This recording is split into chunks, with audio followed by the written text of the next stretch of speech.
Coucou tout le monde! Aujourd'hui on se retrouve pour une nouvelle vidéo lecture. Ça faisait un petit moment, donc je me suis dépêchée de finir les livres que j'avais encore à lire. Et puis du coup c'est parti.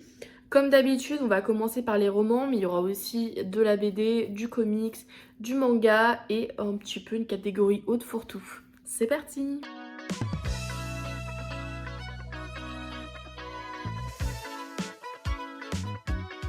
On va commencer par les romans et du coup j'en ai lu deux. Le premier c'est pas une œuvre de fiction, c'est sur le médecin légiste Philippe Boxeau, voilà il est très connu maintenant sur les réseaux. Mais du coup il a fait plusieurs livres et ça je crois que c'est le premier qu'il a publié, c'est Les morts ont la parole. Alors est-ce que ces histoires sont totalement vraies, un petit peu romancées, etc. Je m'en fous. Honnêtement, c'était très très divertissant et c'était pour ça que je le lisais. J'ai appris des trucs aussi sur la mort, la décomposition, les insectes, etc. Toutes les sciences qui l'entourent. Et du coup, c'était super pertinent. Enfin, vraiment, déjà, ça me divertissait. Et en plus, j'ai appris des choses en lisant ce bouquin. Donc, je peux que vous le conseiller. Ça se lit assez vite. Genre, chaque petit chapitre, c'est un domaine abordé, une sorte d'histoire un petit peu qu'il a trouvé. Enfin, waouh! De cas sur lequel il est tombé. Donc voilà, hyper intéressant. Si vous aimez bien les trucs un peu macabres, mais pas trop, bah, je vous le conseille. Tout bonnement, voilà. Ça se lit super facilement parce que c'est vraiment un langage de la vie courante. C'est pas non plus de la grande littérature. Mais voilà quoi, ça fait son job. On continue avec un roman que je voulais lire depuis longtemps, c'est Hunger Games. D'ailleurs, j'ai acheté toute la saga. Donc vous allez voir sûrement dans les prochains mois la suite en fait dans ces vidéos. Et du coup, j'ai bien aimé le premier tome. J'avais déjà commencé à le lire il y a très très longtemps. J'étais en primaire et j'avais jamais réussi à le finir parce que bah forcément j'avais 12 ans et c'était un petit peu prenant à lire. Mais j'ai quand même beaucoup aimé parce que bah déjà je m'étais refait tous les films Hunger Games récemment. D'où l'intérêt que j'avais de les lire. Et franchement, les romans sont assez proches des films. J'étais étonnée. Je pensais qu'il allait y avoir plus d'adaptation, mais au final ça reste quand même assez proche dans l'idée. Après on est du point de vue de Katniss, donc c'est pas le même ressenti que quand tu regardes le film, t'as plus un point de vue un peu extérieur. Mais j'ai vraiment bien aimé. Juste j'étais un peu moins fan, je me suis cognée avec le dieu. J'étais un peu moins fan de la partie dans l'arène où elle affronte les autres tribus. C'était très lent, enfin ça prenait vraiment son temps. J'étais moins fan. Voilà, en termes de rythme de récit, c'était, ouais, je sais pas, moins impactant. J'ai préféré la partie avant et après des jeux. Mais voilà, c'est mon avis personnel, mais j'ai quand même bien aimé honnêtement les Hunger Games. Je pense que si vous avez aimé les films, vous aimerez aussi les livres. On va passer aux comics, et là pour le coup je l'ai pas en version physique, c'est The Nice House by the Sea. Donc je l'ai lu en ligne parce que je savais pas si c'était une nouvelle série ou si c'était la suite de The Nice House on the Lake, donc comme comics, que j'avais beaucoup aimé, dont je vous avais déjà parlé en vidéo. Et en gros, c'est juste un deuxième cycle, mais c'est la suite de The Nice House on the Lake. C'est juste qu'on suit d'autres personnes dans une autre maison. Pour ceux qui n'ont pas suivi ce que c'était The Nice House by the Sea, en gros, c'est un monde, enfin c'est la fin du monde, tout simplement dans notre monde à nous, causé par les aliens, où tout le monde meurt.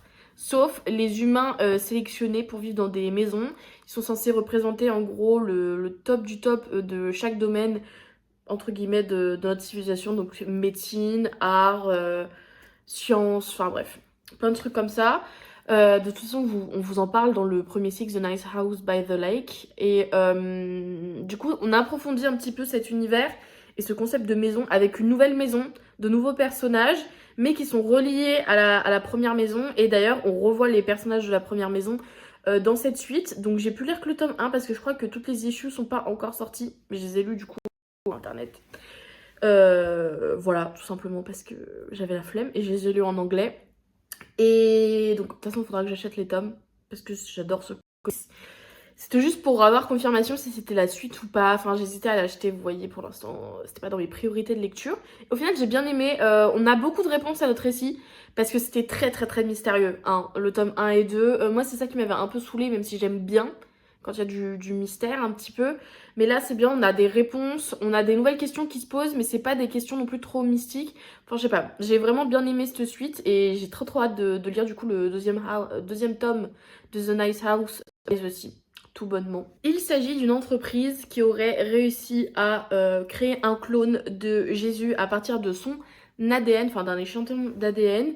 Et donc ils ont décidé de faire une télé-réalité sur ce clone de Jésus en Amérique. Ils ont trouvé une fille vierge qui s'appelle plus ou moins Marie, je crois, et qui porte l'enfant. En gros, il l'insémine en elle. Enfin bref, très bizarre. Et en gros, c'est autour de tous ceux qui va suivre sur cette réalité. Aux États-Unis, il va y avoir une scission entre ceux qui sont contre parce que c'est pas naturel, nanana. Puis c'est censé être Jésus. Puis il y a ceux qui sont là en mode ouais, c'est Jésus, nanana.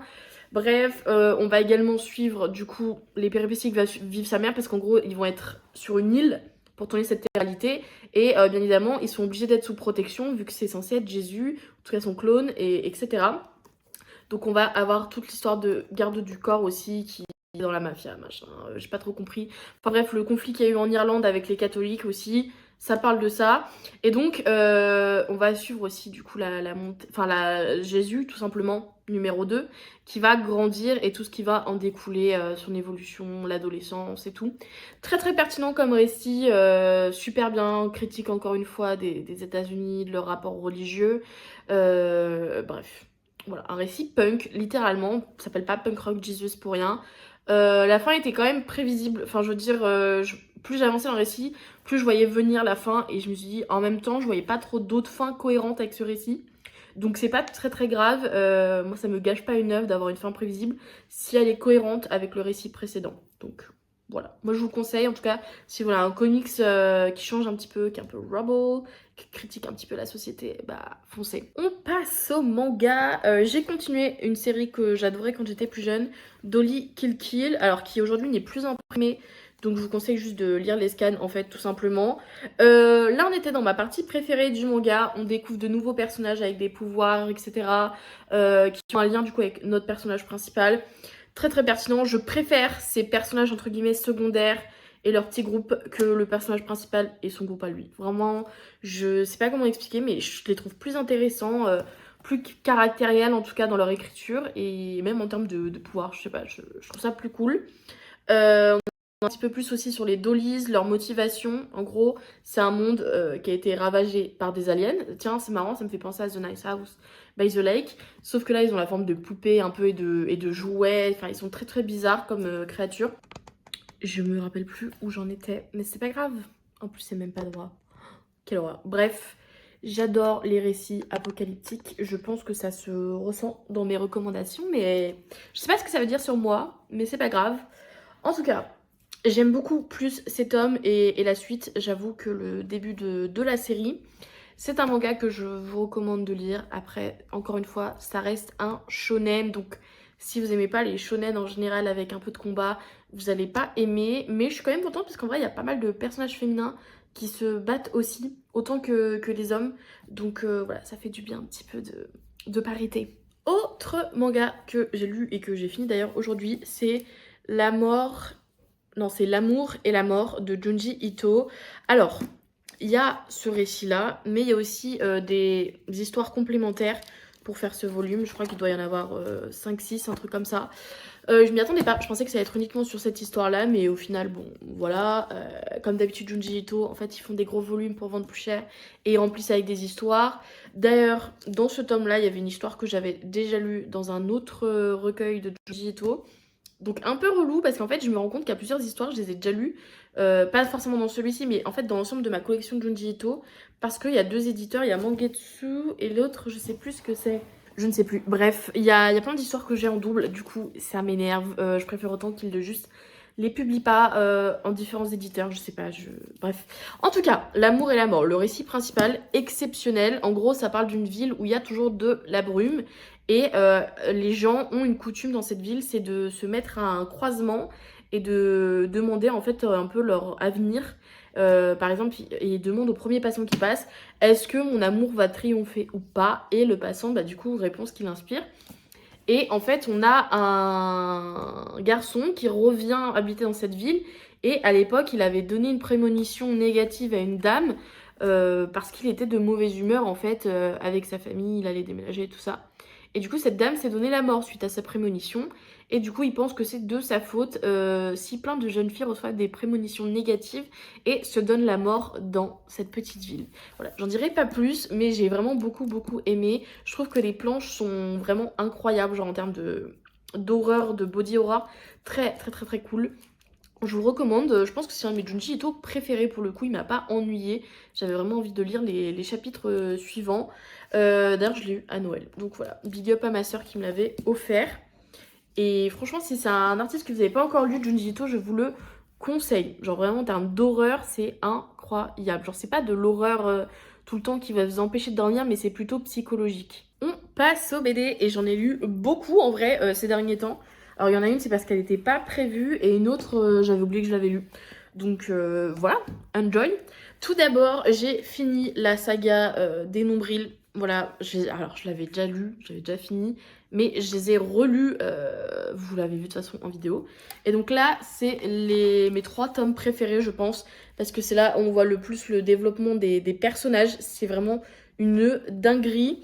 Alors, le tome 6, c'est Un été trop mortel, une histoire de serial killer. Ensuite, on a Un bonheur presque parfait pour le tome 7 et le tome 8, le dernier de la saga d'ailleurs, parce que celui qui écrivait et celui qui dessinait se sont séparés. Donc c'est Ex, Drag and Rock'n'Roll. J'avais pas capté à l'époque que c'était le dernier tome, vraiment, parce que je m'attendais à une suite, vu qu'il y avait toujours une suite. Mais en fait, il y a une conclusion à l'intrigue des personnages, en fait. Bon, il y en a encore un, c'est un peu en suspens, mais en fait c'est un bad ending, tout simplement, sur les 3 personnages du trio de copines principales des nombrils. Il y en a 2 qui ont un happy end, et une, en fait, elle a pas un happy end, et en même temps, elle le mérite un petit peu quand on voit son comportement tout au long de la série, finalement, mais ça reste quand même triste. Enfin, moi j'avais quand même envie qu'elle trouve un peu un happy end, parce que c'est vraiment très triste comme sad ending. Bref, pour ceux qui ne savent pas, ça dérive sur des thèmes LGBTQ+, ça dérive sur des thèmes un petit peu tout ce qui est suicide, voilà, qui est abordé quand même, sachant qu'à la base c'était un peu une BD quand même ado, jeunesse, enfin pas jeunesse quand même, non. C'est les ados au lycée quoi, donc peut-être pas, même si on parle pas clairement de sexe, en tout cas plus que ça je trouve, mais voilà, ça parle aussi de divorce, de problèmes familiaux, de problèmes d'argent.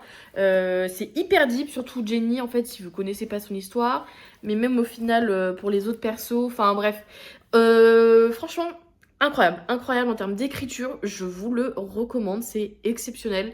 C'est l'une des meilleures œuvres que j'ai lues de ma vie, alors qu'à la base, je lisais cette BD quand j'avais 12 piges, quoi. Et ouais, donc voilà, si vous n'avez pas encore lu Les Nombrils, je vous le recommande. Les premiers tomes sont un peu moins deep et un peu moins sérieux. Les 3 derniers, par contre, ça enchaîne, quoi. Puis il y a des émotions fortes. Enfin, je me rappelle, la première fois que je les ai lus, j'avais pleuré. Donc voilà. Ensuite, autre BD, mais qui pourrait un peu marcher dans le thème des comics, mais je l'ai mis dans les BD, parce que c'est un récit autobiographique un petit peu de Zoe Thorogood, qui est une autrice et une illustratrice de comics, et j'adore son style de dessin. Et en gros là c'est It's Lonely at the Center of the Earth, et c'est du coup un récit très autobiographique sur sa dépression tout simplement. En termes de visuel c'est vraiment fou, il y a de la recherche. Bon là on dirait pas en fait, mais attendez, je vais trouver des pages cool.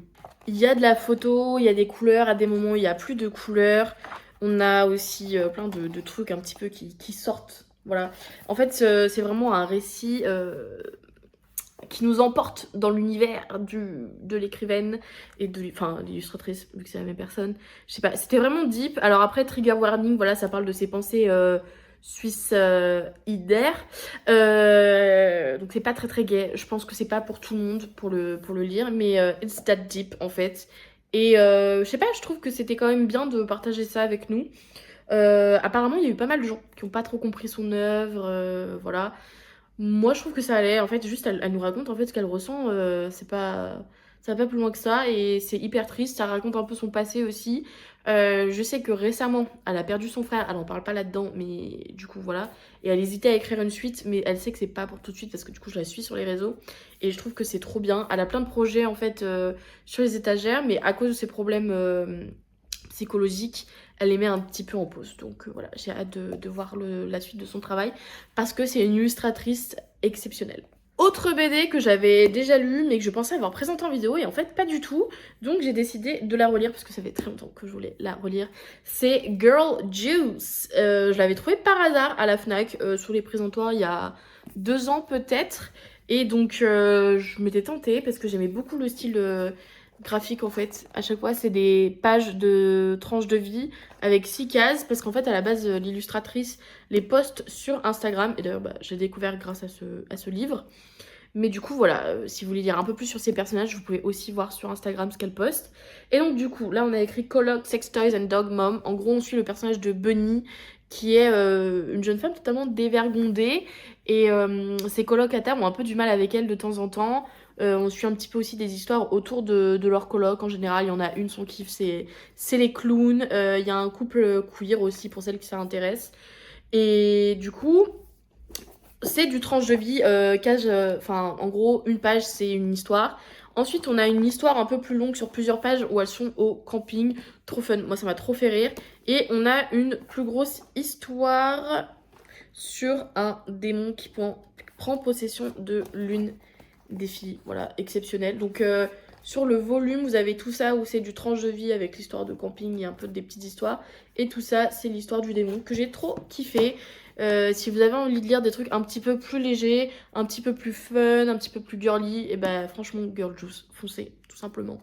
Et la qualité de papier est très très cool d'ailleurs. Je me suis fait la remarque en lisant le livre, donc voilà. Dernière BD de cette vidéo, mais pas dernier livre, c'est une ancienne amie à moi quand j'étais au primaire qui est devenue illustratrice, en tout cas qui a réalisé cette petite BD.